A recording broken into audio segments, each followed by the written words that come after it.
Hi, good afternoon. Kini nga topic importante sab nga atong mahibalan mahitungod sa matag usa ka nato no mga nagabuhi og kahayupan, especially mga baboy nga kung naa na sa tuang dapit or sa to mga kaila, silingan, labuan nga naa na sila yung mga baboy nga dili na mukaon unya gitiwasan na lang. Please lang po, ma'am og sir no, mahimo tang concern sa tong palibot, mahimo tang concern sa ato ang isig ka tawo, mahimo tang concern sa ato ang mga isig ka farming nga nagabuhi sag baboy nga wala na apil.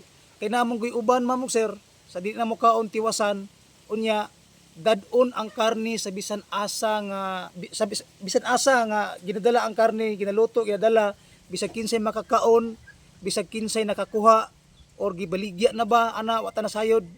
Sa akong nadungog diri sa amo dapit ma'am inaana ang mga ginahimo sa tuong mga kaigsuonan. So unta po masabtan nato ang ato ang sitwasyon karon, especially ni adtong mga tawo namuhi nga dako na gasto nya wala ang ilang mga baboy na apil. So please lang po, kung mahimo lang ayaw na lang ninyo tiwasi ang baboy, mas the best nga ilubong, pero kung ihawon man lang yun ma'am ug sir, wala man ni mahimo, di may kabuot, pwede lang ayaw lang ninyo dad-a sa mga dapit nga walay mga sakit ang ilang mga baboy. Usa na sa mga prebensyon nga pwede natong himuon ma'am ug sir. Atong ibutang sa atong isip ang atong mentalidad nga mahimo tang concern usab sa ato ang mga kaigsuonan nga namuhi. Kay usbon ko di lalim ang pagpamuhig baboy, dako kay gasto ma'am ug sir.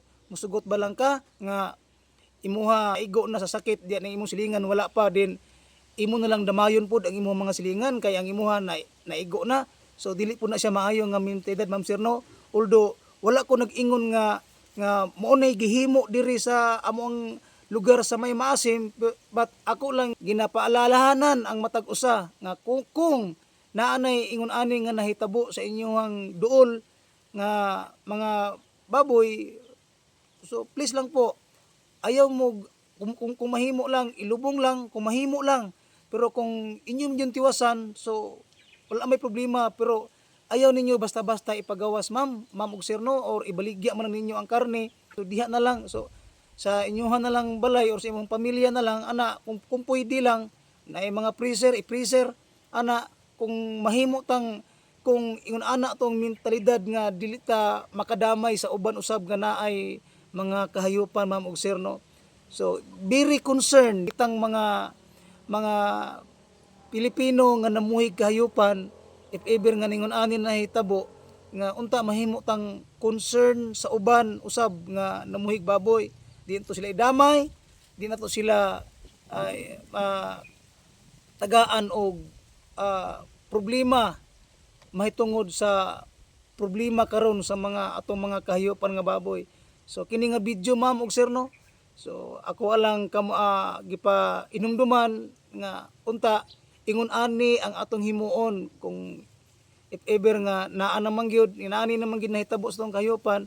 So kung mas mainam nga ato na lang ilubong kung pwede lang, so kung dili man gyud, so kung ihaw na lang gyud ma'am, ayo lang ninyo ipakalat siguro sa uban usab nga mga area nga ang ilang mga baboy okay ra ilang mga baboy. So mahimo tang concern ma'am, atong mahalon ang atong isig ka tawo, mahitungod bisag pinaagi na lang na, bisag wala makita sa imuhang isig ka tawo, pero ramdam na mo, makaramdam ang tawo nga ingon ani imong ginahimo ma'am ug sir no, especially ang Dios nasayod gid sa imuhang hunahuna ug sa imuhang kasing-kasing. So ako na lang palahanan ng tag-usa ma'am, kung mahimo lang katong wala pa gid naigo unta nga mga kahayupan, so mahimo tang mainampingon, mahimo tang concern sa matag usa nga dili unta maingon ani. Kay usbon ko sa kung niaging video nga ang mga pagpamuhig baboy usa ka dakong tabang sa atong ekonomiya sa atong lugar, especially sa maasim, dako kinig tabang sa atong ekonomiya.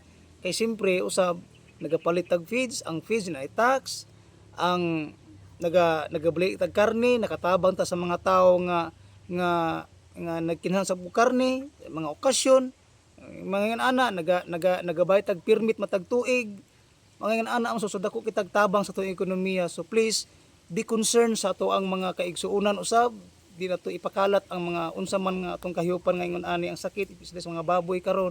Nasaad man kita karong panahon na ma'am ug sir no, sakit sa mga baboy karon.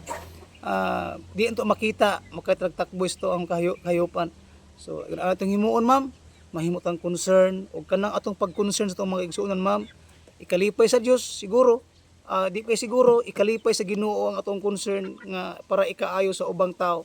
So di ito ipakalat ma'am ug sir no, mahimutang wise, mahimutang ang atong hunahuna ma'am ug sir no, mahimutang naa kita tanan sa ikaayo, di lang kay sa atong kagalingon mismo, lakip na gyud sa tibuok nato lugar kung asa man tang lugar karon nga nakapuyo.